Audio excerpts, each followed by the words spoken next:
মায়ের চাওয়াটা কিছুতেই হতে দেয়া যাবে না। আমাকে যেভাবেই হোক বিষয়টা ক্লিয়ার করতে হবে। আমার কোনো অধিকার নেই কারো জীবন নষ্ট করার। বিকেলের সূর্যটা হেলে পড়েছে, লাল আভা এসে পড়েছে জানালার উপরে। মায়া শুয়ে আছে, সেই থেকেই কেন জানি ভালো লাগছে না তার। ইচ্ছে করছে না অর্কের সাথে ঘুরতে বের হতে, কিন্তু তবুও তার বের হতে হবে। অর্ক আবার নাছর বান্ধা, যা বলে তাই করে। এর জন্য মায়া কোনো ঝামেলায় পড়তে চায় না বলে চুপচাপ থাকে। ঘড়ির দিকে তাকিয়ে দেখে 4:45 বাজে। শীতকাল, তাই সন্ধ্যা হয়ে এসেছে। একটু পরেই মাগরিবের আজান দেবে।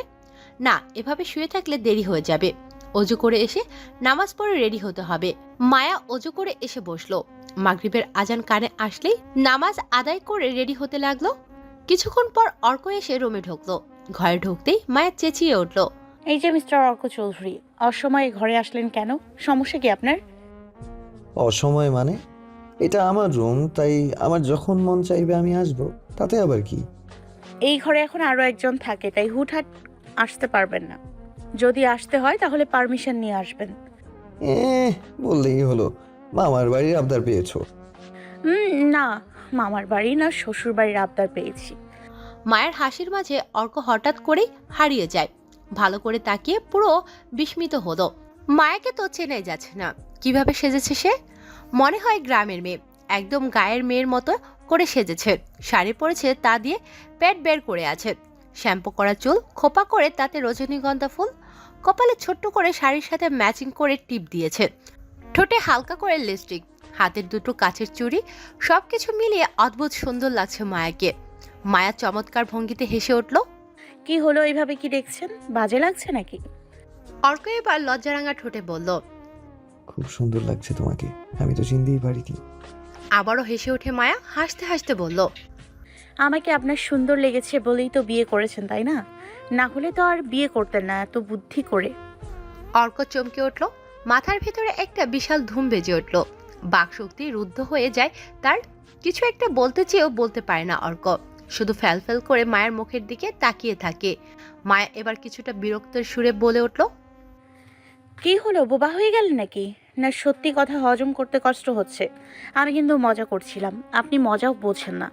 সন্ধ্যা তো হয়ে গেল, যাবেন না? অর্ক শুষ্ক মুখে বলল, হ্যাঁ যাব, তুমি রেডি? হুম। তাহলে চলো। দুজনে বের হলো বাসা থেকে। অর্ক গাড়ি বের করলো গ্যারেজ থেকে। মায়া অর্কের পাশে বসলো। অর্ক মায়ের দিকে একবার তাকিয়ে গাড়ি স্টার্ট দিল। বাস স্ট্যান্ডের সামনে গিয়ে গাড়ি থামালো। অর্ক গাড়ি থেকে নেমেই দেখলো ভাবি দাঁড়িয়ে আছে। ভাবি, তুমি কখন এসেছো? অনেক সময় হলো অর্ক, তুমি কেমন আছো? আলহামদুলিল্লাহ। ভাবি চলো, তোমাকে বাসায় নিয়ে যাব। এখনই? হ্যাঁ, কেন? তুমি কি কোথাও যাবে? তোমাকে নিয়ে মার্কেট করতে যেতে চেয়েছিলাম। এখন? হুম। কেন, কোনো সমস্যা? আসলে ভাবি, আমার সাথে মায়াও এসেছে। মায়ের নামটা শুনে চমকে উঠল ভাবি। কোথায় মায়া?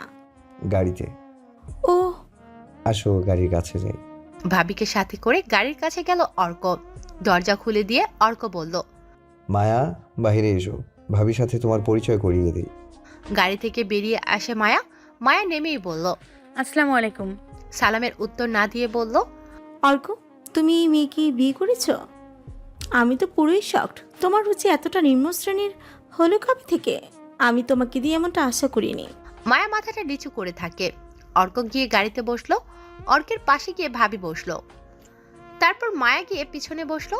গাড়ি চলছে খুব দ্রুততার সাথে। মায়া মনে মনে ভীষণ রাগ হলো অর্কের উপরে। অর্কের ভাবি এত কিছু বলে অপমান করলো, কিন্তু অর্ক তার কোনো প্রতিবাদই করলো না। অর্কের উপরে ঘৃণা লাগছিল মায়ার। বাসার সামনে গিয়ে গাড়ি থামলে কল্পনার রাজ্য থেকে বেরিয়ে আসে মায়া। অর্ক, তুমি লাইফে বড় একটা ভুল করে ফেলেছো, আর এই ভুলটা তোমাকে সংশোধন করতে হবে। গতকাল মায়ের সাথে আমার কথা হয়েছিল, তোমাকেও নিশ্চয়ই কথাটা শেয়ার করেছে। তাই তুমি যদি বুদ্ধিমান হয়ে থাকো তাহলে মা যেটা বলছে তাই করবে। অর্কের ভাবি চলে গেলে অর্ক গাড়িতে গিয়ে বসলো। কিছুক্ষণ চুপ করে বসে থেকে পিছনে তাকিয়ে বলল, মায়া, সামনে এসে বসো। মায়া গম্ভীর গলায় বলে উঠল, আমি এখানেই বসবো, আপনি গাড়ি চালান। মায়া চুপ করে বাহিরের দিকে তাকিয়ে থাকে জানালা দিয়ে। অর্ক আর কোনো কথা না বলে গাড়ি স্টার্ট দিল। গাড়ি ধীর গতিতে চলছে। একটু পর গাড়িটা গিয়ে রেস্টুরেন্টের সামনে থামলো। অর্ক গাড়ি থেকে নেমে সোজা দরজা খুলে দিয়ে মায়াকে বেরিয়ে আসতে বলল। মায়া বেরিয়ে এসে অর্কের পাশে দাঁড়ায়। মায়ার হাত ধরে অর্ক রেস্টুরেন্টের ভিতরে ঢুকলো। ভিতরে ঢুকে মায়ার চেয়ার টেনে দিয়ে নিজের চেয়ারে বসলো। মায়া দাঁড়িয়ে আছে অন্যমনস্কভাবে। মায়া, তুমি দাঁড়িয়ে কেন? বসো। মায়ার মোড অফ করে বসলো। অর্ক মায়ার মুখোমুখি হয়ে বসলো। টেবিলের উপরে খাবারের মেনু কার্ডটা হাতে নিয়ে অর্ক নাড়াচাড়া করছে। মায়া, কি অর্ডার দিব? আপনার যেটা ভালো লাগে তাই দিন। না, তুমি বলো। বললাম না, আপনার যেটা ভালো লাগবে তাই দিন। বারবার এক কথা বলতে ভালো লাগে না। ঠিক আছে, তোমাকে অর্ডার করতে হবে না, আমি অর্ডার করছি। স্যার কি খাবেন অর্ডার দিন। 2 পিস গ্রিল, 2 পিস নান, একটা ফ্রেঞ্চ ফ্রাই আর 2টা cold drinks. Okay sir, 20 minute সময় লাগবে, ততক্ষণ পর্যন্ত অপেক্ষা করুন। হুম। মায়া অন্যদিকে তাকিয়ে আছে, কোনো কথা বলছে না। মায়া, তুমি কি এভাবে বোবা হয়ে থাকবে নাকি? কথা বলো। কি বলবো? তোমার যা ভালো লাগে। ভালো লাগার মতো মন থাকতে হয়, আর যেটা আপাতত আপনার নেই। কেন, কি হয়েছে? কিছু না। ওয়েটার খাবার নিয়ে এসে টেবিলের উপরে সার্ভ করে চলে যায়। মায়া, খাওয়া শুরু করো। মায়া তো খাবারের দিকে তাকিয়ে থাকে। মায়া গ্রিল কখনো খায়নি, তাছাড়া কাঁটা চামচ দিয়ে কি করে খায় সেটাও জানে না। অর্ক খেতে লাগলো, কিন্তু মায়া এখনো শুরুই করেনি। মায়া, তুমি খাচ্ছ না কেন? মায়া কোনো উত্তর না দিয়ে কাঁটা চামচ দিয়ে গোস্ত কাটার চেষ্টা করছে, কিন্তু গোস্ত ছোট ছোট টুকরো হয়ে যাচ্ছে। অর্কের আর বসতে বাকি রইল না যে মায়া কাঁটা চামচ দিয়ে খেতে অভ্যস্ত না। অর্ক আশেপাশে একবার চোখ বুলায়, তারপর চেয়ারটা টেনে মায়ের পাশে বসে নিজের হাতে গোস্ত কেটে মায়ের মুখে তুলে দিল। মায়া খুব তৃপ্তি সহকারে খেতে লাগলো। তারপর অর্ক মায়াকে কি করে কাঁটা চামচ দিয়ে খেতে হয় তা শিখিয়ে দিচ্ছিল। মায়া অর্কের দিকে ফ্যাল করে তাকিয়ে থাকে। মায়া ভাবছে অর্কের মনের ভিতরে কি চলছে সেটা কিছুতেই বুঝতে পারছে না। দুজনেরই খাওয়া শেষ, চুপচাপ বসে আছে। মায়া আর চোখে অর্ককে দেখছে। অর্ক মাথা নিচু করে বসে রয়েছে। আপনি এত কি চিন্তা করছেন? কিছু না।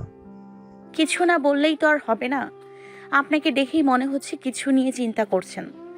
আমাকে আপনার স্ত্রী হিসেবে বলতে হবে না, ইচ্ছা করলে ভালো বন্ধু হিসেবে শেয়ার করতে পারেন। মায়ার কথা শুনে অর্ক মুখটা ঘুরিয়ে ভ্রু কুঁচকে তাকায়। অর্কের ভ্রু কুঁচকানো দেখে মায়াও ঠোঁটটা বাঁকিয়ে বলে উঠল, ওইভাবে আমার দিকে না তাকালেও হবে। আমি তো কোনো খারাপ কিছু বলিনি, শুধু বলেছি আপনি চাইলে বন্ধু হিসাবে আমার কাছে আপনার মনের ভিতরে জমে থাকা কথাগুলো শেয়ার করতে পারেন। আর করবেন কি করবেন না সেটা আপনার ব্যক্তিগত ব্যাপার। অর্ক মায়ের কথার জবাব না দিয়ে চেয়ার ছেড়ে উঠে দাঁড়ায়। মায়া, দেরি হয়ে যাচ্ছে, মার্কেটে যাব। এখন মার্কেটে? হ্যাঁ। কিন্তু কেন? তুমি এত প্যান প্যান করো কেন বলো তো? বারে, আপনি হঠাৎ করে মার্কেটে যেতে বলেছেন তাই বললাম। মায়া, তুমি খেয়াল করেছো কি না জানি না, ভাবির কিন্তু তোমাকে দেখে অনেক কিছু ভাবা হয়ে গেছে। ভাবি অনেক বড়লোক পরিবারের মেয়ে, তাই সে সব সময় মানুষকে নিচু করেই দেখে, আর অহংকার অনেক বেশি। তাই তোমার আর আমার ভেতরে যে স্বামী স্ত্রীর সম্পর্ক নেই, সেটা বাহিরের কাউকে জানতে দেয়া যাবে না। তাই তোমাকে আমি ভাবির মতো তৈরি করতে চাই, যাতে সে তোমাকে অপমান করতে না পারে। মায়া তো পুরো বাকরুদ্ধ হয়ে যায় অর্কের কথা শুনে।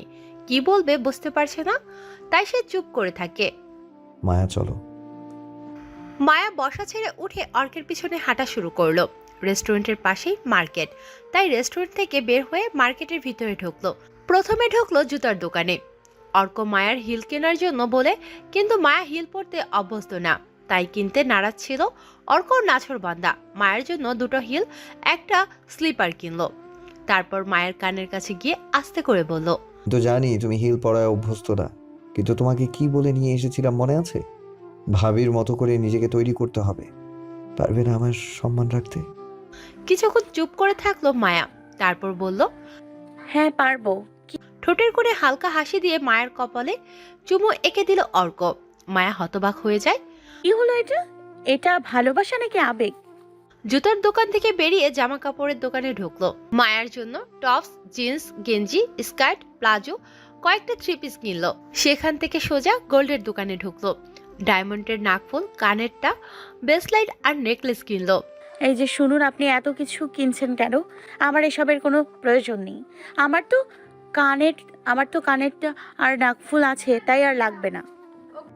মায়া, একদম চুপ, কোনো কথা বলবে না।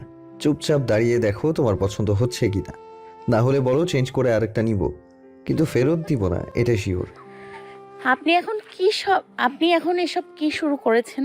আপনার মা জানলে তো রাগ করবে। তাছাড়া আপনি এত টাকা কোথায় পেলেন? এগুলো সব আমার টাকা। আপনার টাকা? হুম। কিন্তু আপনি তো কিছু করেন না, তাহলে এত টাকা আপনার কাছে আসলো কি করে? মায়া, আমি কিছু করি না, এটা ঠিক আছে, কিন্তু টাকাগুলো সব আমার। বুঝলাম আপনার, কিন্তু পেলেন কোথায় সেটা তো বলেন। ও আমি যে বাবার অফিসে বসি সেখান থেকে প্রতি মাসে আমাকে 20,000 করে হাত খরচ পাঠায় আমার অ্যাকাউন্টে। আমার যা লাগে তা তো বাবার কাছ থেকে নেই, তাই আমার অ্যাকাউন্টের টাকা তো ওভাবেই আছে। আজকে শুধু তোমাকে কিনে দেওয়ার জন্য ক্রেডিট কার্ডটা নিয়ে এসেছি, আজই প্রথম খরচ করছি অ্যাকাউন্ট থেকে।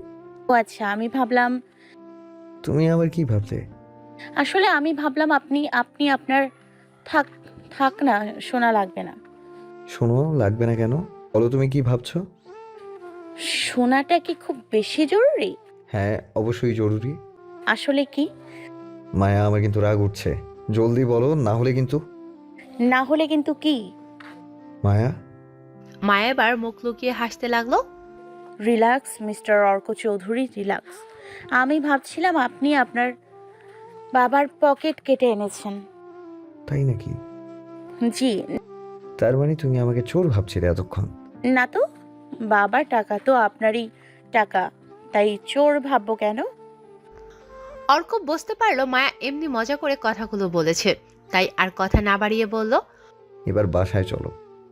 মায়ের এক হাত অর্ক তার বাম হাত দিয়ে ধরে রেখে ডান হাতে পুরো শপিং করা জিনিসগুলো নিয়ে হেঁটে হেঁটে গাড়ির কাছে আসলো।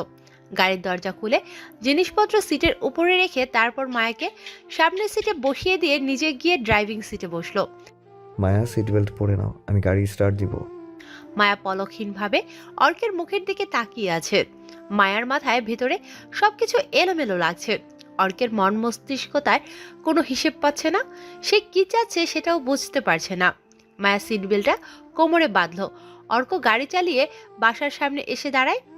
মায়ের হাত ধরে মায়াকে গাড়ি থেকে নামিয়ে দুজনে ভিতরে ঢুকলো।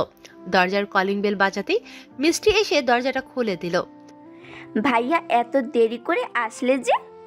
মা তো পুরোই রেগে আছে। মা রেগে আছে কেন? তোমার তো বড় ভাবিকে নিয়ে বাসায় আসার কথা ছিল, কিন্তু তুমি তাকে গেটের সামনে নামিয়ে দিয়ে মায়া ভাবিকে নিয়ে বেরিয়ে গেলে, তার জন্যই রেগে আছে। ঠিক আছে, তুই যা, আমি ব্যাপারটা দেখছি। মিষ্টি দরজাটা আটকে দিয়ে চলে গেল। মায়ের হাতে জিনিসগুলো দিয়ে বলল, মায়া, এগুলো নিয়ে রুমে যাও, আমি মায়ের কাছে যাচ্ছি। অর্ক যাওয়ার জন্য পা বাড়াতেই মায়া অর্কের ডান হাত টেনে ধরলো। মুখটা মায়ার দিকে ঘুরিয়ে ঠোঁটের কোণে মুচকি হাসি দিয়ে বলল, চিন্তা করো না, আমি সব সামলে দিব। হুম। মায়ের নিজের রুমে গিয়ে জানালার পাশে দাঁড়ালো। ঘন্টা খানেক পর অর্ক এসে বসলো মায়ার দাঁড়ায়। মুখটা তার টেনশনে ছেয়ে আছে, মাথার ভিতরে সবকিছু উথাল পাতাল করছে সমুদ্র ঢেউয়ের মতো। বিষণ্ণ মানসিকতায় ভুগছে সে, না পারছে মায়ের কাছে শেয়ার করতে, না পারছে মায়ের মুখের উপর কথা বলতে। সব সন্তানের উচিত মাকে সেবা করা, কারণ মায়ের পদতলে সন্তানের বেস্ট। কিন্তু অনেক সময় মায়ের অন্যায় আবদার মেনে নিতে পারে না সন্তান, আর তখনই সে প্রতিবাদ করে। আর যখন সন্তান প্রতিবাদ করে তখন সে হয়ে যায় বউ পাগল। দুদিনের মেয়ের জন্য ছোট থেকে কোলে পিঠে মানুষ করা মাকে অপমান করে। মাকে কি করে বোঝাবো? মা, তুমিও তো কোনোদিন বউ হয়ে বাবার ঘরে এসেছিলে। নিজ চোখে দেখেছি বাবা রাতের বেলা লুকিয়ে খাবার এনে তোমাকে দিত, কারণ তোমার শাশুড়ি আর ননদ দেখলে বাবার সাথে ঝগড়া করবে এই ভয়। তাই ঝামেলার ভয়ে বাবা তোমাকে চুরি করে হলেও তোমার সব চাহিদা পূরণ করত। তাই তোমার কথা শুনে আমি তো অবাক হয়ে গেলাম। তুমি কি করে বলতে পারলে মায়াকে ডিভোর্স দিয়ে মোহনাকে বিয়ে করতে? মানুষ তো বিয়ে একবারই করে, এটা রহমান চাচার কাছ থেকে শুনেছি। প্রথম স্ত্রী দিয়ে সুখ না আসলে দ্বিতীয় স্ত্রী দিয়ে কখনো সুখ আসে না। মানুষেরা বোকা, পুরুষ মহিলা উভয়ই, কারণ আমরা সবসময় সুখের জন্য পাগল। তাই তো নিজের ঘরের বউ বা স্বামী থাকতে পাশের বাড়ির অমুকের বউ তমুকের স্বামী ভালো। আপনি হয়তো এটা ভেবে আফসোস করছেন, তাহলে এটাও ভেবে নিন পাশের বাড়ির লোকও আপনার বউকে বা আপনাকে দেখে আফসোস করছে। আসলে যে যে স্থানে থাকে তারটা সে একমাত্র ভালো জানেন। আসলে এই পৃথিবীতে কেউ সুখী না। আমরা তো উপর থেকে দেখি যে সবাই সুখে আছে, কিন্তু মনের দিক থেকে কেউ সুখে নেই। দুনিয়ার সব মানুষ হলো অভিনেতা, অভিনেত্রী, কারণ সবাই ভালো অভিনয় করতে জানে। মায়াকে যেভাবে হোক বিয়ে করেছি, এতে তো ওর কোনো দোষ নেই। তাহলে কি কারণে মায়াকে ডিভোর্স দিব? না মা, তুমি যা চাও সেটা আমি কখনো করতে পারবো না। এই জন্য তুমি যদি আমাকে বাসা থেকে বের করে দাও, তাহলে আলহামদুলিল্লাহ, আমি মায়াকে নিয়ে এক কাপড়ে বেরিয়ে যাব। তবুও এই অন্যায় কাজটা করতে পারবো না। যে শুনুন, কল্পনা রাজ্য থেকে বেরিয়ে এসে মায়ের দিকে তাকায় অর্ক। বলো। সব ঠিক আছে তো? তাই? হ্যাঁ, সব ঠিক আছে। হুম। কিন্তু আপনার মুখ দেখে তো মনে হচ্ছে না সব ঠিক আছে। প্লিজ বলুন না কি হয়েছে। ও ধুর পাগড়ি, কিছু হয়নি। ভাবিকে বাসায় দিয়ে যায়নি বলে ভাই আমাকে বকা দিয়েছে, তাই সে ঝাঁঝটা আমার উপর দিয়ে পড়েছে। ও অর্ক মায়ের ডান হাত ধরে বলল। চিন্তা করো না, আমি তোমার পাশে আছি। অর্কের কথা শুনে মায়া অবাক হয়ে যায়। বেশ কিছুক্ষণ তাকিয়ে থাকে। মায়া, হুম। ড্রেসগুলো কি তোমার গায়ে ফিটিং হয়েছে? পরে দেখেছো? না, পারিনি। দেখো, কারণ রেডিমেড তো লুজ হতে পারে। যদি লুজ হয় তাহলে টেইলার্সে দিয়ে চাপিয়ে নিয়ে আসবো। কালকে পরে দেখবো। আচ্ছা। অর্ক বিছানা দিয়ে নেমে ওয়াশরুমে ঢুকলো। হাত মুখ ধুয়ে বেরিয়ে এসে লাইট অফ করে ডিম লাইট জ্বালিয়ে বিছানার উপরে শুয়ে পড়লো। মায়ের মনের ভিতরে তো খসখসানি শুরু হয়ে গেছে। কি করে ফর্ম ফিল আপের টাকার কথা বলবে? এখন বলবে নাকি সকালে? থাক, সকালেই বলবো। এমনিতেই মন খারাপ, তার উপরে এখন বলাটা ঠিক হবে না। ভাবতে ভাবতে মায়া ঘুমের দেশে চলে গেল। অর্ক কাত হয়ে মায়ের দিকে ফিরল। মায়ের মুখের উপরে চুলগুলো হাত দিয়ে সরিয়ে দিয়ে মায়ের দিকে তাকিয়ে থাকে। অর্ক ভাবছে কি নিষ্পাপ মায়ের মুখটা। দীর্ঘ একটা নিঃশ্বাস ফেলে চোখ বন্ধ করলো অর্ক। মধ্যরাতে হঠাৎ করেই ঘুম ভাঙলো মায়ের। ঘড়ির দিকে তাকিয়ে দেখে 4:40 বাজে। একটু পর মাথাটা ঝিমঝিম করছে, চোখ দুটো ঝাপসা হয়ে আসছে। অর্কের দিক এক পলক তাকিয়ে ওপাশ ফিরে শুয়ে পড়লো মায়া। শীত শীত করছে মায়ের। পুরো বিছানায় চোখ বুলিয়ে নিল, কিন্তু গায়ে দেবার মতো কোনো কিছু পেল না। যত সময় গড়িয়ে যাচ্ছে মায়া আরো বেশি শীতে কাঁপতে থাকে। কাঁপতে কাঁপতে যখন জানি ঘুমের দেশে চলে যায় নিজের অজান্তেই। কাপ পেরেছে ঝনঝন শব্দে ঘুমটা ভেঙে যায় মায়ার। ধীরে ধীরে চোখ মেলে তাকায়। আচমকায় মায়ের চোখ কপালে উঠল। একে আপনি? হ্যাঁ, আমি তোমার জন্য গরম চা নিয়ে এসেছি। তাড়াতাড়ি খেয়ে নাও, দেখবে মাথা ব্যথা সব ভালো হয়ে যাবে। আপনি কি করে বুঝলেন আমার মাথা ব্যথা করছে? হ্যাঁ, গায়ের উপরে দেখে কাঁথা। এবার মায়া বুঝতে পারলো। তা জেনে তোমার কাজ নেই। তোমার যে মাথা ব্যথা করছে সেটা তো সত্যি নাকি? সত্যি, কিন্তু কোনো কিন্তু নয়। চায়ের কাপটা ধরো আর চুমুক দিয়ে একটানে খেয়ে নাও। আর হ্যাঁ, আমি কি করে জানলাম তোমার মাথা ব্যথা? এটা আবার ভাবতে যেও না। তাহলে এখন যতটুকু ব্যথা করছে তার থেকে দ্বিগুণ ব্যথা করবে। অর্কের হাত থেকে চায়ের কাপটা নিল। আচ্ছা, একটা কথা জিজ্ঞেস করতে পারি? মায়া, তুমি আগে চাটা শেষ করো, তারপর যা জিজ্ঞেস করার করো। দুধের চা বেশিক্ষণ গরম থাকে না। বাহ, আপনি তো দেখছি চায়ের ব্যাপারেও বেশ। মায়াকে থামিয়ে দিয়ে অর্ক বলল। আমি বুঝতে পারছি তুমি এখন কি বলবে, তাই এই পর্যন্তই থেমে যাওয়া। মায়া তাড়াতাড়ি ঢকঢক করে চা খেয়ে নিল। অর্ক তো মুখ চেপে ধরে হাসলো। মায়া, তুমি কি চা খেলে নাকি শরবত? এই যে চা খেলাম। আচ্ছা বলুন তো, আপনি কি আমার শত্রু? আমি তোমার শত্রু হতে যাব কেন? আমাকে তোমার বন্ধু ভাবতে পারো। আচ্ছা মায়া, তুমি না আমাকে কি জানি বলবে বলেছিলে? এখন ঝটপট বলে ফেলো। আপনি কি কলেজে রেগুলার যান? মানে আগে তো যেতেন আড্ডা দিতে, এখনো কি সেই? মায়া, তুমি আমাকে কি ভাবো বলো তো? আমি অনেক আড্ডাবাজ ছেলে, তাই তো? আসলে আমি ইচ্ছা করে আড্ডা দিই না, পরিস্থিতিতে পড়ে দিতে হয়। মানে তুমি ছেলে হলে বুঝতে পারতে, আড্ডা না দিলে বন্ধুদের সাথে একসাথে থাকা যায় না। আর বন্ধুদের কাছ থেকে তখন পদে পদে অপমান অপদস্থ হতে হয়। তাই তো। এটা তো ভেবে দেখিনি। আজকাল তো ছেলেদের এটাও ফ্যাশন হয়ে দাঁড়িয়েছে, হাতে সিগারেট আর পালসার মোটর সাইকেল নিয়ে রাস্তায় ঘোরাঘুরি। এই দুটো জিনিস যাদের আছে তারা নাকি কলেজের সব মেয়েদের ক্রাশ।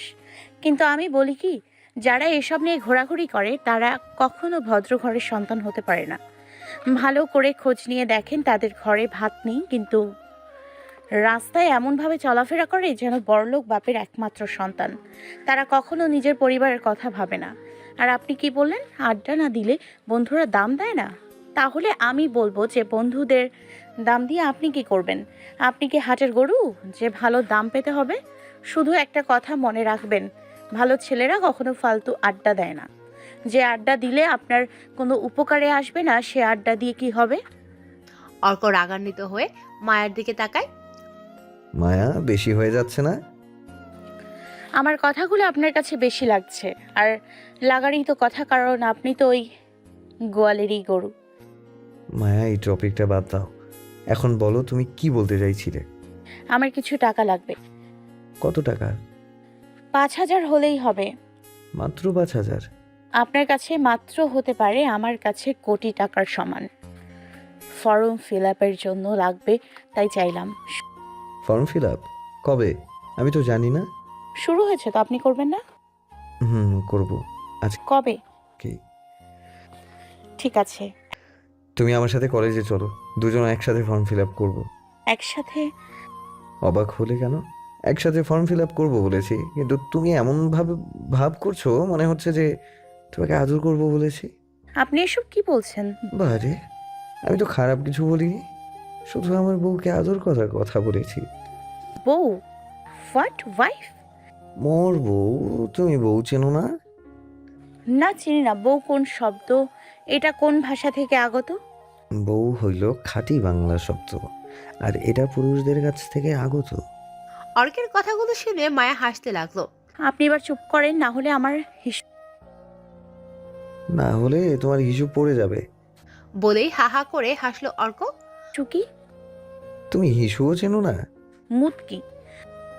এই যে আমরা পানি খাই, তারপর যে পানিটা আবার শরীর থেকে বের হয়ে আসে, সেটাই হলো হিসু।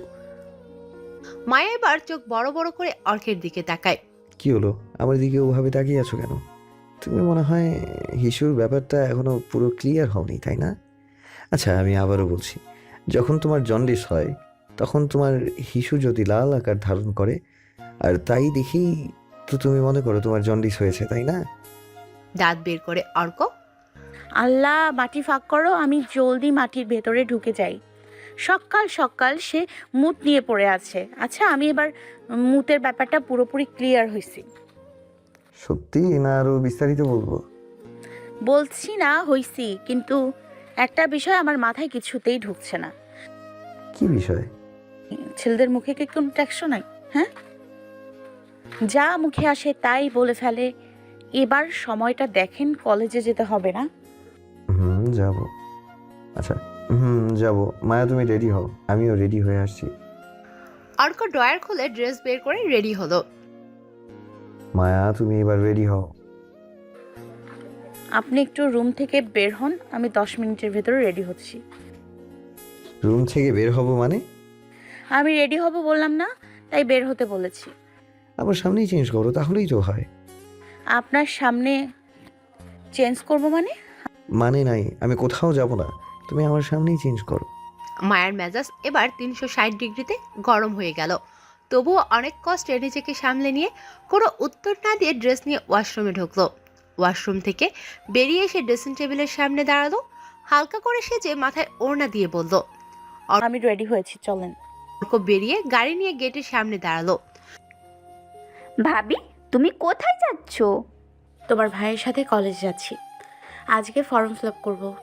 ও, কেন, কিছু বলবে? একটা সাজেশন দরকার ছিল। কি সাজেশন? এখন না, আগে তুমি ফর্ম ফিল আপ করে আসো, তারপর বলবো। ঠিক আছে। মায়া নিচে নেমে দূর থেকে দেখে অর্ক গাড়ির সাথে হেলান দিয়ে দাঁড়িয়ে আছে। অর্ককে দেখে মনে হচ্ছে অর্কের মুড অফ। ভয়ে ভয়ে গাড়ির কাছে এগিয়ে যায় মায়া। অর্ক গাড়ি স্টার্ট দিলে মায়া গিয়ে পিছনে বসলো। অর্ক মায়ার দিকে মুখটা ঘুরিয়ে বলল। কোমরে হাত দিয়ে বসো, না হলে ব্রেক দিলে পড়ে যেতে পারো। মায়া অনিচ্ছা সত্ত্বেও অর্কের কোমরে হাত দিল। অর্ক গাড়ি স্টার্ট দিল। কলেজের সামনে গাড়ি থামলে মায়া নেমে হাঁটতে থাকে। এই মায়া। পিছন ফিরে তাকায় মায়া।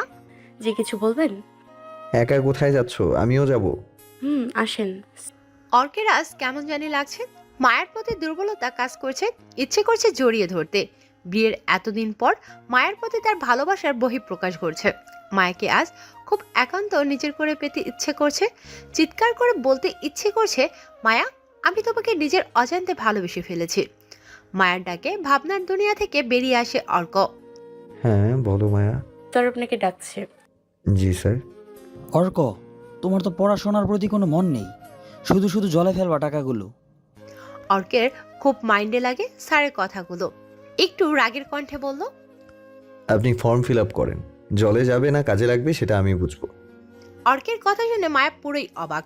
এই প্রথম অর্ক খুব সিরিয়াসভাবে কথাগুলো বলল। স্যারের রুম থেকে বেরিয়ে এসে সোজা মাঠের শেষ প্রান্তে গিয়ে গাছের সাথে হেলান দিয়ে দাঁড়ালো অর্ক। মায়া অর্কের পিছনে পিছনে এসে দাঁড়িয়ে বলল, আপনি এখানে এসে দাঁড়ালেন কেন? ফর্ম ফিল আপ করবেন না? কি হলো, চুপ করে আছেন কেন? কিছু তো বলবেন। অর্ক মায়ার দিকে করুণভাবে তাকায়। মায়া, একটা কথা বলবো। মায়া অর্কের দিকে তাকিয়ে নিজেই হতবাক হয়ে যায়, কোনো কথা বলে না।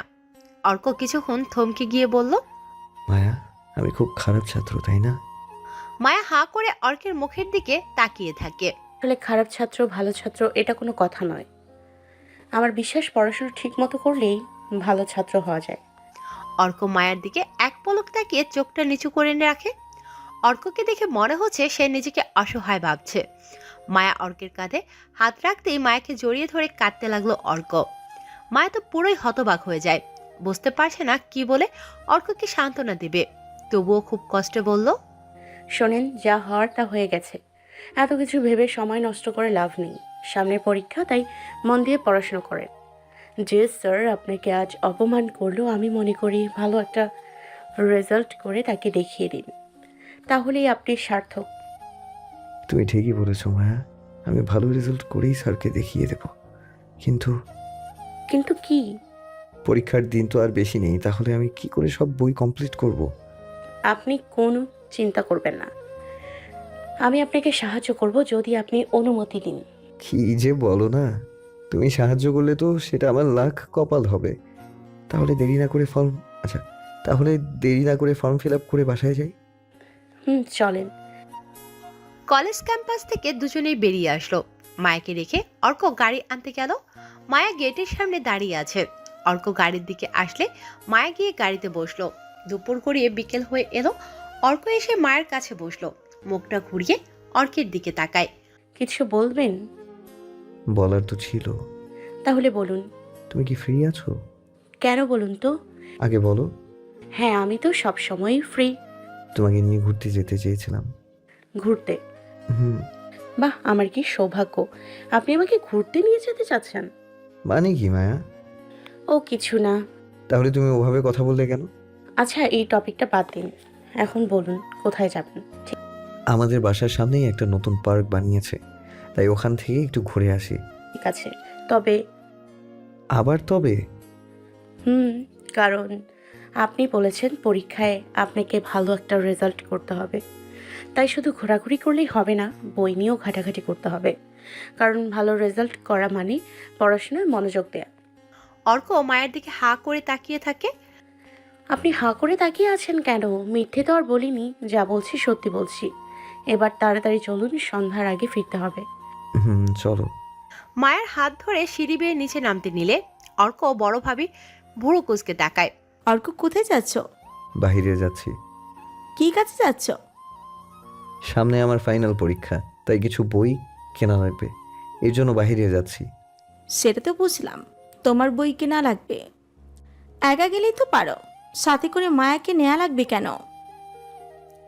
মায়ারও কিছু বই কেনা লাগবে, তাই নিয়ে যাচ্ছি। মায়ার বই কেনা লাগবে মানে? মায়া কি এখনো পড়াশোনা করছে নাকি? হ্যাঁ, মায়া আর আমার একসাথেই পরীক্ষা শুরু। অর্ক, তুমি মায়াকে বিয়ের পরও পড়াচ্ছ? পড়াচ্ছি। কিন্তু কেন? কারণ মায়া পড়তে আগ্রহী। তাই বলি অর্ক, তুমি একটু ভেবে দেখো। ভাবি, আমি আসছি। বলেই অর্ক মায়ের হাত ধরে বাহিরে বেরিয়ে গেল। দুজনেই বেরিয়ে এসে গেটের সামনে দাঁড়ায়। প্রায় মিনিট 10 দাঁড়িয়ে আছে। কি ব্যাপার, এখানে কি দাঁড়িয়ে থাকবেন? যাবেন না? যাব। কখন? রিক্সা তো দেখছি না। রিকশায় যাবেন? গাড়ি কোথায় আপনার? মায়া অবাক হয়ে তাকিয়ে থাকলো অর্কের মুখের দিকে।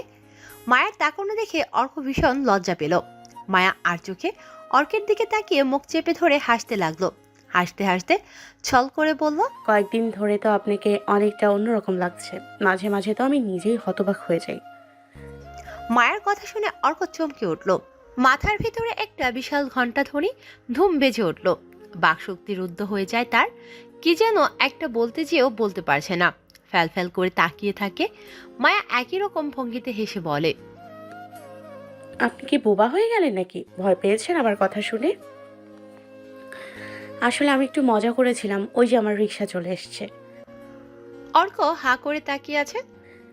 এমন ভেদা মাছের মতো তাকিয়ে না থেকে তাড়াতাড়ি রিক্সায় উঠুন তো, সন্ধ্যার পরে এসে আবার পড়তে বসবেন। দুজনে পাশাপাশি বসে আছে আনমনে, কেউ কারো দিকে তাকাচ্ছে না, কথাও বলছে না। রিক্সা থেকে নেমে দুজনে পাশাপাশি পুকুর পাড় ধরে হাঁটছে। দুজনে হাঁটতে হাঁটতে বেশ খানিকটা মাঠের ভিতরে চলে যায়। সূর্যটা পশ্চিম আকাশে প্রায় ডুবুডুবু হয়ে আছে, শুধুমাত্র লাল গোলাকার একটা অস্তিত্ব ছাড়া আর কোনো আলোর রোশনি নেই। তেজময় প্রদীপ প্রখর সূর্যটাকে এই সময় কি মায়াময়, অদ্ভুত সুন্দর দেখায়, ভাষায় প্রকাশ করার মতো না। মায়ার সুন্দর মুখে লাল আভা পড়ায় অপরূপ লাগছে তাকে। অর্ক এক দৃষ্টিতে তাকিয়ে আছে। হঠাৎ খেয়াল করতেই সে মুচকি হেসে বলল, কি হলো, এভাবে তাকিয়ে আছেন কেন? সূর্যের আলোয় তোমাকে অদ্ভুত সুন্দর লাগছে, ঠিক যেন দুধে আলতা। মায়া ভাবছে সত্যি সত্যি পাগল হয়ে গেল নাকি, অদ্ভুত অদ্ভুত কথা বলছে শুধু। মায়া এবার লাজুক ঠোঁটে বলল, দুধে আলতা না ছাই? সেই কখন থেকে আমার দিকে তাকিয়ে আছেন, আপনার কি লজ্জা করে না? লজ্জা? বলেই হো হো করে হাসলো অর্ক। আবার দাঁত কেলিয়ে হাসছে। পুরুষ মানুষের লজ্জা শরম বলে কিছু নেই, সেটা আপনাকে দিয়ে প্রমাণ পেলাম। তার মানে তুমি কি বলতে চাও মায়া, আমি বেহায়া পুরুষ? তা নয়তো কি? অর্ক মুড নিয়ে অন্যদিকে তাকায়। এই যা, আপনি তো মুড অফ করে ফেলেছেন।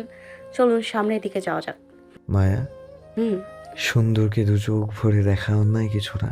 যে সুন্দরের দিকে মানুষ মুগ্ধ দৃষ্টিতে তাকায় না, সেই সুন্দরের সার্থকতা কোথায় বলো? তুমি সুন্দর বলেই তো তোমাকে বিয়ে করেছি, তোমার দিকে তাকালে চোখ ফেরাতে পারি না। অর্কের কথাগুলো মায়ের ভীষণ ভালো লাগে। সেও মুগ্ধ দৃষ্টিতে অর্কের দিকে তাকিয়ে থাকে। চোখে চোখে গম্ভীর দৃষ্টি বিনিময় হতেই দুজনেই একসাথে হেসে উঠল। এই জায়গাটা খুব সুন্দর, চলো ওখানে একটু বসিয়ে তারপর না হয় বাসায় যাব। এইখানে এখানে কত মানুষ দেখেছেন, আমার খুব লজ্জা লাগছে। মানুষ তো কি হয়েছে, লজ্জার কারণ কি? জানি না কেন। তুমি তো আর আমার বান্ধবী না, আমার বিয়ে করা বউ।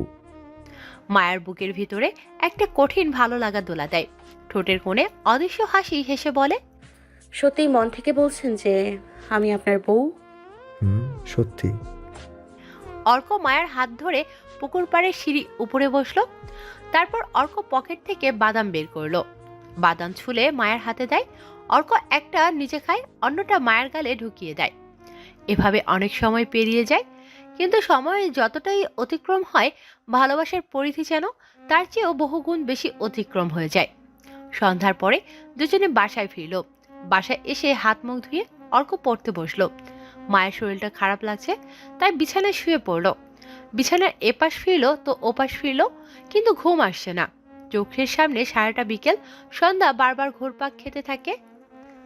আজ খুব ভালো লাগছে মায়ার, মনে হচ্ছে পৃথিবীর সমস্ত সুখ এসে ধরা দিয়েছে তার কাছে।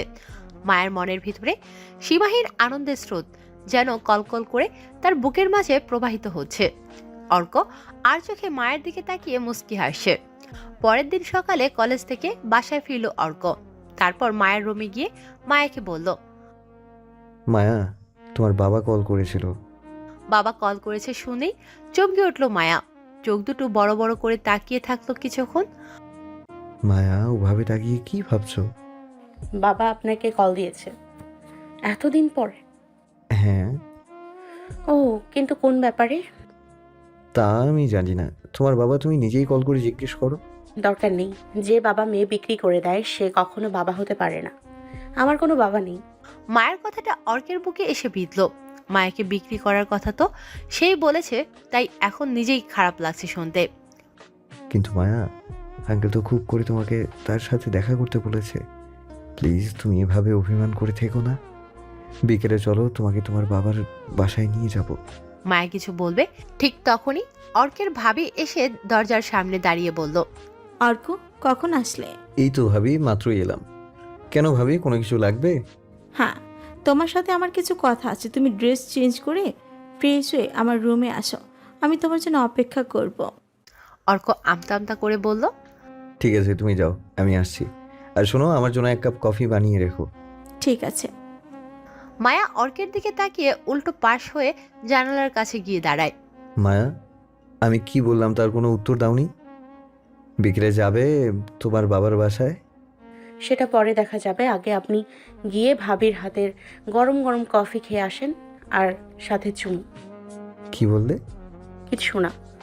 কথাটা বলেই চলে যেতে নিলে অর্ক মায়ের ডান হাতটা চেপে ধরল। কি করছেন আপনি? হাত ছাড়ুন। মুখটা পিছন দিক ফিরতেই অর্ক মায়ের ঠোঁটে নিজের ঠোঁট ডুবিয়ে দিল।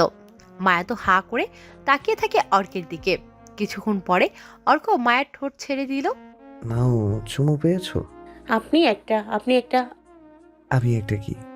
আপনি একটা অর্ক মায়ের দিকে আবারও এগিয়ে এসে জড়িয়ে ধরে কানের কাছে ফিসফিস করে বলল। আমি মায়ার রোমান্টিক স্বামী। মায়া তো লজ্জায় লাল হয়ে যায়, শরীরের সমস্ত শক্তি যেন হারিয়ে ফেলে তার কথায়। অর্ক তাওয়ালেটা কাঁধের উপরে রেখে বলল। মায়া, দাঁড়িয়ে না থেকে তুমিও আসো, দুজনে একসাথে শাওয়ার নেই। মায়া মুখটা বাঁকা করে বয়ে গেছে বলে রুম থেকে বেরিয়ে গেল। শাওয়ার নিয়ে বেরিয়ে আসলো অর্ক। রুমের ভিতরে ঢুকে মায়ের দিকে তাকিয়ে বলল। কি গো, এভাবে কি বসে থাকবে নাকি শাওয়ার নিবে? বললাম আমার সাথে চলো, তা না, একাই ধোকা লাগছে শাওয়ার নিতে। এটাই হলো কপাল, বউ থাকছেও একাই শাওয়ার নেওয়া লাগে। কোথায় বউ এসে গায়ে সাবান দিয়ে গোসল করিয়ে দিবে, তা না, সবই হলো কপাল। মায়া ড্যাব ড্যাব করে তাকিয়ে থাকে অর্কের দিকে। ওভাবে তাকিয়ে আছো কেন? মিথ্যা কি বলেছি? না না না, আপনি কি মিথ্যে বলতে পারেন? আপনি হলেন সত্যবান পুরুষ। ইস, আবার হাসে। হাসতে নাহি মানা। অর্ক মায়ের মুখের দিকে তাকিয়ে আছে, চোখের পলক পড়ছে না। অর্কর তাকানো দেখে আনিজি ফিল করছে মায়া। আপনি ওভাবে তাকিয়ে আছেন কেন? অমন করে কি দেখছেন? মায়া, তোমার হাসিটা অনেক সুন্দর, কলিজা পর্যন্ত লাগে। মায়া তো হতবাক হয়ে যায়, কি বলবে বাসা খুঁজে না পেয়ে বলল। বিকেলে বাবার বাসায় যাব, তাই চলুন তাড়াতাড়ি খাওয়া শেষ করি। ও হ্যাঁ, তুমি গিয়ে টেবিলে খাবার সাজাও, আমি আসছি। ঠিক আছে। মায়া রান্নাঘরে গিয়ে খাবার টেবিলে সাজালো, অপেক্ষা করছে অর্কের আসার। কিছুক্ষণ পরেই অর্ক ডাইনিং টেবিলের সামনে আসলো। মায়া, দাঁড়িয়ে আছো কেন? আমার সাথে বসো, দুজনে একসাথে লাঞ্চ করি। আপনি খেয়ে নিন, আমি পরে খাবো। না, তোমার সাথে খাবো। কি যে বলেন না আপনি! আপনি খেয়ে নিন, আমি পরে খাচ্ছি। না, কোনো কথা শুনছি না। তুমি আমার সাথে খাবে, আর কোনো কথা শুনতে চাই না। অর্ক চেয়ার টেনে বসলো, তারপর মায়াকে চেয়ার টেনে দিল। মায়া, তুমি এখানে বসো, আমি খাবার দিচ্ছি। আপনি বসেন, আমি খাবার বেড়ে দিচ্ছি। চুপ, কোনো কথা শুনতে চাইছি না। তুমি এখানে বসো, আজ আমি নিজের হাতে তোমাকে খাইয়ে দিব, যদি তুমি কিছু মনে না করো। মায়া তো হা হয়ে গেল। অর্ক কথা না বাড়িয়ে প্লেটে ভাত বেড়ে তারপর নিজের হাতে মায়াকে খাইয়ে দিল। কয়েক লোকমা খাওয়ার পরে মায়ের মস্তকে উঠলে অর্ক পানির গ্লাসটা মুখের সামনে দিয়ে বলল। আস্তে খেতে পারো না? গলায় আটকে গেলে কত কষ্ট হয় সেটা কি তুমি জানো না? তবুও। মায়া তো পুরোই অবাক। মায়া পুরো পানিটাই ঢকঢক করে খেয়ে নিল। খাওয়া শেষ হলে মায়া গিয়ে রুমে বসলো। মায়ের চোখ মুখ লাল হয়ে আছে, মস্তকে ওঠার কারণে খুব কষ্ট পেয়েছে সে। গলার ভিতরে এখনো জ্বালা জ্বালা ভাব লাগছে। অর্ক এসে মায়ের পাশে বসলো। মায়া, তোমার কি এখনো খারাপ লাগছে? মায়া করুণ দৃষ্টিতে অর্কের দিকে তাকিয়ে চোখ দুটো নিচে করে অন্য পাশে ফিরল। অর্ক ভালো করে লক্ষ্য করলো মায়ার চোখ দিয়ে পানি পড়ছে। মায়া, তুমি কাঁদছো? মায়া হাত দিয়ে চোখ দুটো মুছে নিলে অর্কের দিকে তাকিয়ে বলল। চোখের ওপরে কি যেন পড়েছে, তাই চোখ ঝাপসা হয়ে আসছিল।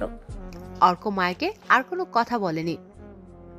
মায়া, তুমি রেডি হও, আমরা 4টার পরে বের হব। আচ্ছা। অর্কের সাথে বিকেলে বাবার বাড়িতে গেল মায়া। বাসায় ঢুকেই সরাসরি বাবার রুমে ঢুকলো সে। বাবার ঘরে ঢোকার আগে সবসময় বাবা মায়ের অনুমতি নেয়। এটা হলো ইসলামিক রীতি। কারণ বাবা মায়ের ঘরে ঢোকার সময় নয়, যে কারো ঘরে ঢোকার সময় তাদের অনুমতি নিতে হয়। কিন্তু আজকে বাবার ঘরে ঢোকার সময় অনুমতি না নিয়েই ঢুকলো। দেখলো বাবা খাটের এক কোণে বালিশে হেলান দিয়ে সিগারেট খাচ্ছে। হঠাৎ মায়াকে দেখে আটকে উঠলো। বাবার হাত থেকে সিগারেটটা পড়ে গেল। মায়ের মনটা অন্যরকম হয়ে গেল। সে একটু গম্ভীর গলায় জিজ্ঞেস করলো। বাবা, তুমি এখন সিগারেট খাচ্ছ? মায়ার বাবার চেহারার রং পাল্টে গেল। মায়া, তুই এসেছিস। এতদিন পরে তোর অপরাধী বাবার কথা মনে পড়লো। মায়া আমতা আমতা করে বলল, মা, তোর মুখোমুখি হওয়ার মতো সাহস ছিল না আমার। কোন মুখ নিয়ে তোর কাছে যেতাম? লজ্জায় আমার নিজেরই মরে যেতে ইচ্ছে করেছিল। মা, ভুল হয়ে গেছে, আমাকে মাফ করে দে। মায়া বাবার পাশে গিয়ে বসলো, বাবাকে জড়িয়ে ধরে বলল, বাবা তুমি মাফ চাচ্ছ কেন? তোমার কোনো দোষ নেই। আসলে আমার বিয়ে এভাবেই হওয়ার ছিল, তাই হলো। ভাগ্যের লিখন কেউ পাল্টাতে পারে না বাবা। বাবা আমাকে তুমি মাফ করে দাও। এ যেন প্রিয়জনের প্রতি অনেক দিনের সঞ্চিত অভিমান। কিন্তু বাবা আর কোনো কথা বলছে না, চোখ তুলে তাকাচ্ছেও না, শুধু চোখ দিয়ে দুফোঁটা পানি টপকে নিচে পড়লো। মায়েরও গাল ভিজে আসলো। বাবা তুমি কাঁদছো, সত্যি আমি বুঝতে পারিনি তুমি এত কষ্ট পাবে। আগে জানলে তোমার প্রতি কোনো অভিমান করতাম না। মায়া ওড়না দিয়ে বাবার চোখ দুটো মুছে দিল, তারপর মিষ্টি সুরে বলল, বাবা তুমি আমাকে ক্ষমা করেছো তো? কিন্তু বাবা মুখটা ঘুরিয়ে নিল। সাথে সাথে মায়ের বুক ফেটে ধক করে কান্না বেরিয়ে গেল। কান্না বিজড়িত কণ্ঠে সে বলে উঠল, কথাও বলবে না? ঠিক আছে আমি গেলাম, পরে আবার আমার কথা মনে করে কেঁদো না জানো। মায়া দ্রুত উঠে বেরিয়ে যেতে লাগলো। হঠাৎ পেছন থেকে স্নেহমাখা ডাকটি শুনতে দাঁড়িয়ে পড়ল। মায়া, শোন মা। মায়া দৌড়ে এসে বাবার বুকের উপর পড়ল। বাবা হাত দিয়ে মায়ের মাথাটা তার বুকের সাথে চেপে ধরল। ঠোঁটের কোণে অস্পষ্ট হাসি মিশ্রিত অশ্রুসিক্ত চোখে বলল, আমি অভিমান করেছি বলে তুই আমার উপরে অভিমান করে চলে যাবি? আমি তো অপরাধী। মায়া বাবার মুখের উপরে হাত দিয়ে বলল, এই শব্দটা আর কখনো বলবে না। কথাটা বলে মায়া কাঁদতে লাগলো। আমাকে ক্ষমা করে দাও বাবা, বিশ্বাস করো আমি চেয়েছিলাম। তোর পাগলি, কিসের কষ্ট? আমি জানতাম না রে তুই আমাকে এত ভালোবাসিস। হ্যাঁ বাবা। বাবা মেয়ে দুজনের ভিতরে ভুল বোঝাবুঝির অবসান ঘটেছে আজ। বাসায় এসে অর্ক পড়ার টেবিলে বসে খানিকক্ষণ বই নাড়াচাড়া করলো, কিন্তু একটুও পড়তে ইচ্ছে করছে না। একটার পর একটা পৃষ্ঠা উল্টাতে লাগলো। শেষ পর্যন্ত বইগুলো যথাস্থানে রেখে বিছানায় গড়িয়ে পড়ল। বালিশের উপরে কয়েকবার গড়াগড়ি করে নরম বিছানা যেন শক্ত হয়ে উঠল। ভীষণ একটা অস্বস্তি সারা শরীরে দানা বেঁধে উঠতে লাগলো। বিছানা ছেড়ে উঠে সে জানালার পাশে গিয়ে দাঁড়ালো। বাইরের দিকে কয়েক মুহূর্ত তাকিয়ে থেকে আবার বিছানায় এসে বসলো। রাত 11টার দিকে মায়া এসে রুমে ঢুকলো। দেখলো অর্ক কপালে হাত রেখে চিত হয়ে শুয়ে আছে, মনে হয় কিছু ভাবছে। মায়া ঘরের নীরবতা ভঙ্গ করার জন্য প্রথমে মুখ দিয়ে শব্দ করলো। শব্দ শুনে অর্ক কপাল থেকে হাত সরিয়ে দিয়ে বালিশে উপর হয়ে মায়ের দিকে তাকালো। কি হয়েছে আপনার? কি ভাবছেন এত? কিছু না। তাহলে এমন ভাবে তাকিয়ে আছেন কেন? এমনি। ঘুমাবেন না? ঘুম আসছে না। ও বাজে কথা চিন্তা না করে ঘুমিয়ে পড়েন। মায়া অর্কের পাশ থেকে উঠে দাঁড়ায়। অর্কর ডান হাতটা উঁচু করে ডাকে, মায়া শোনো, কি কিছু বলবেন? আমার মাথায় একটু হাত বুলিয়ে দেবে, না হলে আজকে আমার ঘুম আসবে না। মায়া দাঁড়িয়ে কি যেন চিন্তা করে, তারপর খাটের মাঝখান থেকে বালিশ কোণে ঠেলে দিয়ে বলে, ঠিক আছে শুয়ে পড়েন। অর্ক চিত হয়ে শুয়ে পড়ল। মায়া অর্কের বুকের পাশে বসলো, তারপর বালিশটা টান দিয়ে অর্কের মাথাটা আরো কাছাকাছি টেনে নেয়। অর্ক চোখ মেলে তাকিয়ে থাকে। মায়া তার কোমল হাত দিয়ে অর্কের মাথায় হাত বুলাতে থাকে। অর্কের সমস্ত শরীর কয়েকবার ঝাঁকুনি দিয়ে ওঠে। কি যে অদ্ভুত শিহরণ ভাষায় প্রকাশ করা যায় না। মুগ্ধ অনুভূতিতে অর্ক তন্ময় হয়ে চেয়ে থাকে। মায়ের উদ্যত স্তন দুটো ক্রমেই অর্কের মুখের উপরে ঝুঁকে পড়তে থাকে। অর্কের চোখ দুটো হঠাৎ সত্যিকার কিছু দেখতে পায়। অর্ক চোখ বন্ধ করে ফেলে ঘুমাতে চেষ্টা করে সে। মায়া অপলক দৃষ্টিতে অর্কের দিকে তাকিয়ে থাকে। অর্ক চোখ বন্ধ করে ফেলে ঘুমাতে চেষ্টা করে সে। পৃথিবীর সবচেয়ে বিস্ময়কর তার চোখের সামনে ভাসতে থাকে। অর্ক ঘুমিয়ে পড়ে। মায়া বুঝতে পেরে ওঠার জন্য তার হাতটা অর্কের মাথা থেকে সরিয়ে নিতে যায়, কিন্তু হাতটা অর্কের মুখের উপরে আসতেই অর্কের ঘুমন্ত একটা হাত এসে হঠাৎ আলতোভাবে বুকের উপর চেপে ধরে। মায়া হঠাৎ একটু চমকে যায়, তারপর ভালো করে পরীক্ষা করে দেখে অর্ক সত্যিই ঘুমিয়ে পড়েছে, কিন্তু ওটা ঘুমন্ত হাতটা যেন তাকে যেতে দিতে চাইছে না। মায়া আশ্চর্য হয়ে যায়। মানুষ যখন ঘুমিয়ে পড়ে তখন তার আত্মাটার একরকম মৃত্যু হয়ে যায়, সত্তাটা চলে যায় দূরে অন্য কোথাও। তারপরও মানুষ কি করে ঘুমের মাঝে কারো স্পর্শ কিংবা স্পর্শ মুক্ত হওয়া সহজেই অনুধাবন করতে পারি, নাকি মানুষ ঘুমিয়ে পড়লেও তার বিশেষ কতগুলো অঙ্গ প্রত্যঙ্গ সজাগ থাকে। মায়া অর্কের হাতের দিকে তাকায়, তার হাতটা কত আপন করে ধরে রেখেছে ওর হাতখানি। মনে হয় একে অপরের সাথে যুগ যুগান্তরের ভালোবাসার বন্ধন। এমন বন্ধন থেকে নিজের হাতটা ছাড়িয়ে নিতে ইচ্ছে হয় না মায়ার। বড় বিশ্বস্ত মনে হয় এই হাতখানা। মায়া অর্কের মুখের দিকে তাকায়, মায়ের হাতটা কত আপন করে ধরে রেখেছে অর্ক। মায়া ভাবতে ভাবতে তন্ময় হয়ে যায়। তারপর এক সময় তাকিয়ে দেখে অর্ক ঘুমের মাঝে কখন যেন ওর হাতখানি সরিয়ে নিয়েছে। মায়া উঠতে যায়, তার আগে অর্কের মুখখানি একবার ভালো করে দেখে। দু হাতে অর্কের দুই চোয়াল স্পর্শ করে, কপালের উপর থেকে চুলগুলো সরিয়ে কানের উপরে দুপাশে ঢুকিয়ে দেয়। তারপর বাম হাতটা সরিয়ে নিয়ে ডান হাতটার চিবুকে স্থাপন করে, আলতোভাবে আঙুলগুলো ঠোঁটের উপর বুলায়। তারপর উদাসভাবে বুড়ো আঙুল দিয়ে নিজের ঠোঁটটা ডান দিকে চেপে ধরে, আর মনের অজান্তেই বিড়বিড় করে কি যেন বলতে থাকে, যে কথা মায়া জানে না, হয়তোবা বলার কথা কোনোদিন কল্পনাও করেনি।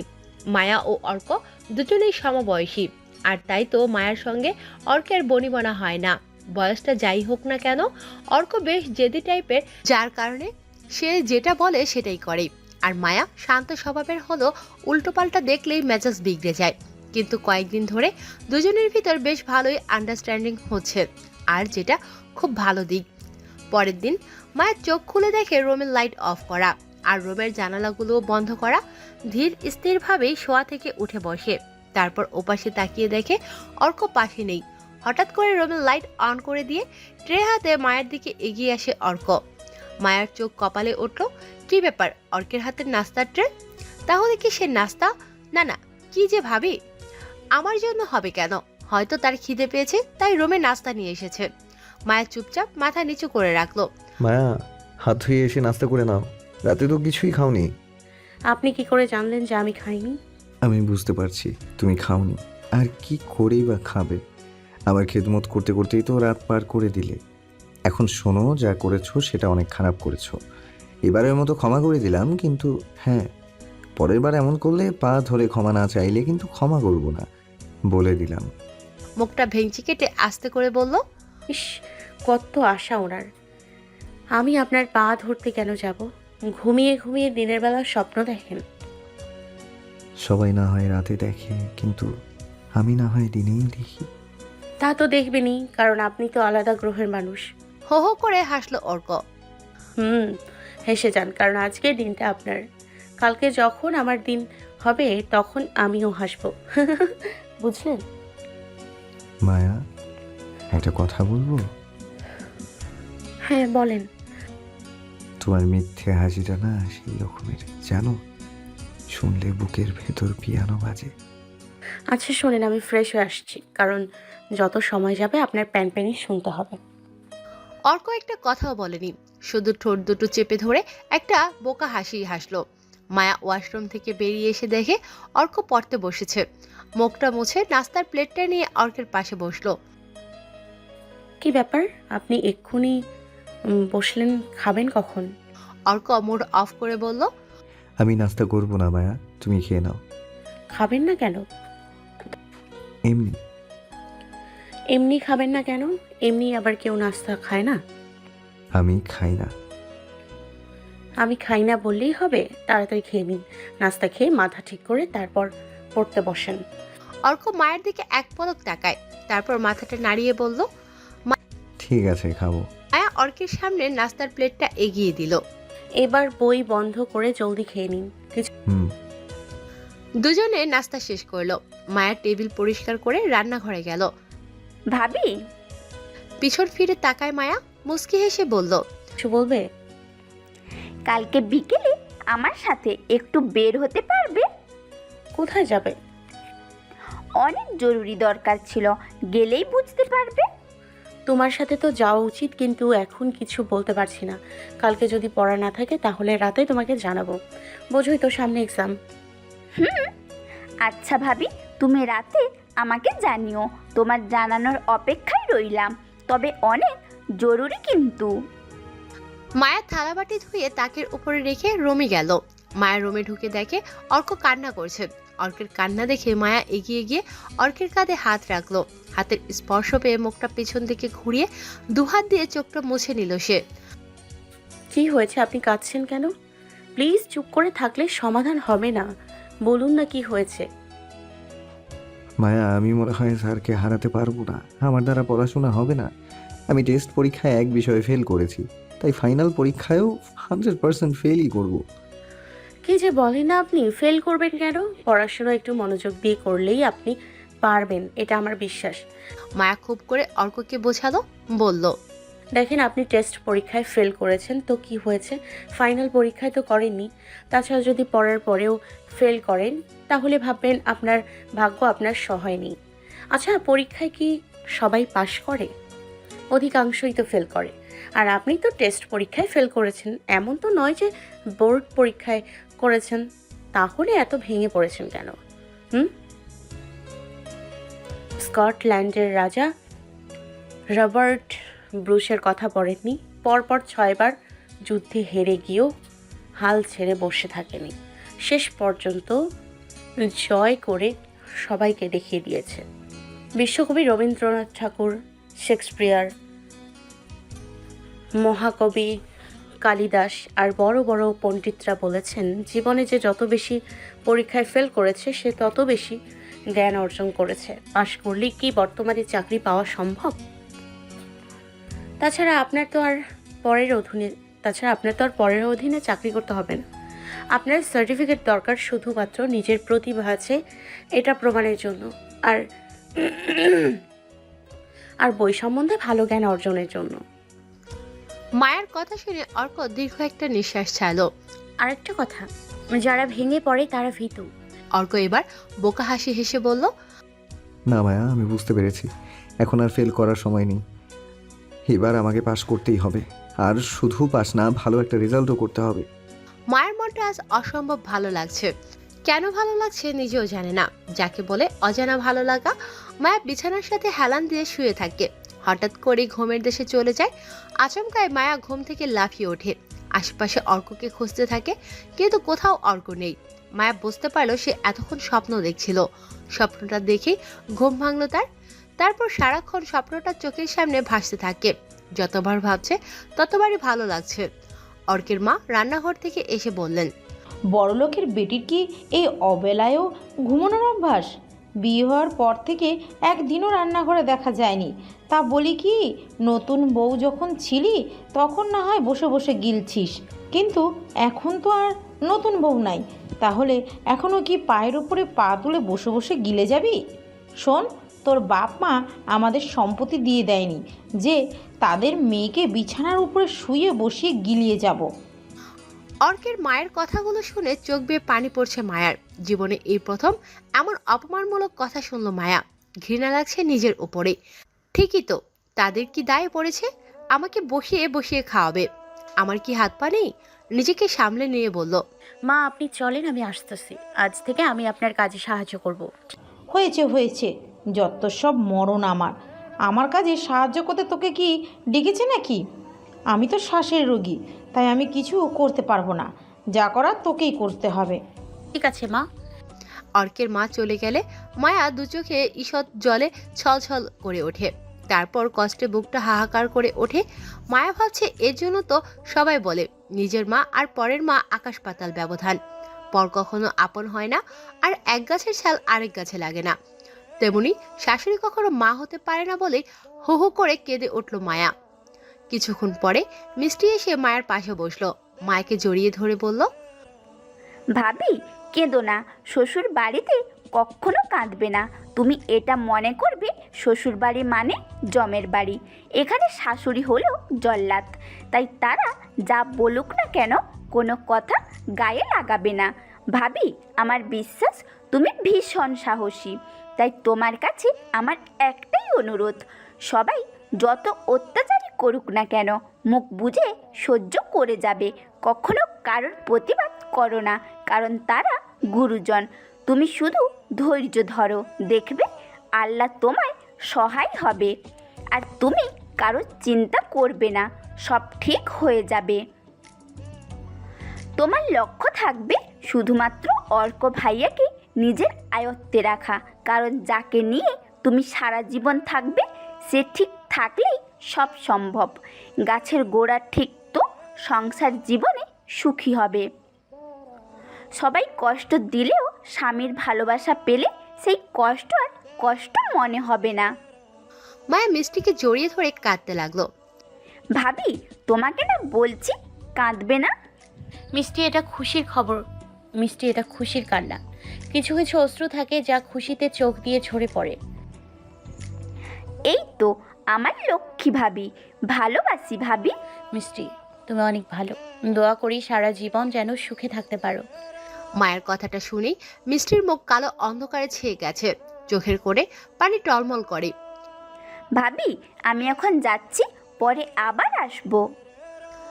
মায়া বুঝতে পারলো মিষ্টির কিছু একটা হয়েছে, কিন্তু কি? মায়া আরো কিছুক্ষণ ভাবতে থাকে। হঠাৎ ঘড়ির দিকে চোখ পড়তেই লাফ দিয়ে বিছানা থেকে উঠে সোজা ওয়াশরুমে ঢুকলো শাওয়ার নিতে। ওয়াশরুম থেকে বেরিয়ে মায়া ঘরে বসে ভেজা কাপড় পাল্টাচ্ছিল। ঠিক তখনই দরজার পর্দা ঠেলে অর্ক ভিতরে ঢুকলো। মায়ার শরীরের ওপরের দিকটা উলঙ্গ প্রায়। প্রথমত মায়া চমকে উঠল, তারপর কোনো মতে ভেজা কাপড় টেনে নিজেকে সামলে নিয়ে বলল, বিনা অনুমতিতে রুমে ঢোকাটা কি আপনার উচিত হয়েছে? অর্ক তো ঢুকতেই মায়ের দিকে চোখ পড়তেই হকচকিয়ে যায়। কি করবে ভেবে পায় না, চোখ দুটো নামিয়ে দাঁড়িয়ে থাকে। আমি আপনাকে কিছু বলেছি, শোনেননি মনে হয়। তুমি যা বলেছো শুনেছি, কিন্তু কথাটা একদম ঠিক ছিল না। ঠিক ছিল না কেন? কারণটা অনেক সহজ। তুমি আমার স্ত্রী, আর তোমার রুমে আসতে আমার অনুমতির প্রয়োজন লাগে না। তোমার তো অনেক জ্ঞান, তাহলে এই সামান্য বিষয়টা তুমি জানো না বুঝি? এত এবার লজ্জায় শেষ। তারপর আমতা আমতা করে বলল, বলছিলাম কি, অর্ক এসে মায়ের ঠোঁট জোড়া দখল করে নিল। তারপর গলায়, কানে, গালে, কপালে চুমু খেয়ে হাসতে লাগলো। হাসতে হাসতে মায়ের কানের কাছে মুখ নিয়ে আস্তে করে বলল, কাপড় ছাড়া তোমাকে দেখি তো আমার অবস্থা প্রায় আধমরা হয়ে গেছে। মায়া, তুমি আসলে অনেক সুন্দর। বিধাতা তোমাকে নিখুঁত করে বানিয়েছে। বলেই আবারও মায়ের ঠোঁট দখল করলো। পরের দিন ঘুম থেকে উঠে মায়ের মনে পড়লো মিষ্টিকে তো কাল রাতে জানানোর কথা ছিল যে আজকে বিকেলে বের হতে পারবে কিনা, কিন্তু আদৌ তো বলা হয়নি। ধ্যাত, কি যে হলো আমার, সবকিছু শুধু ভুলে যাই। মেয়েটা কত আশা করে জানতে চেয়েছিল, কিন্তু আমি। মায়ের তাড়াতাড়ি বিছানা দিয়ে নেমেই মিষ্টির ঘরে গেল। দেখলো মিষ্টি বিছানার সাথে হেলান দিয়ে ফ্যানের সিলিংয়ের দিকে তাকিয়ে আছে আনমনে। মায়া কয়েক সেকেন্ড দাঁড়িয়ে কি যেন ভাবলো, তারপর মিষ্টির পাশে গিয়ে বসলো। কিন্তু মায়া যে তার পাশে বসলো এই হিতাহিত জ্ঞান ছিল না মিষ্টির।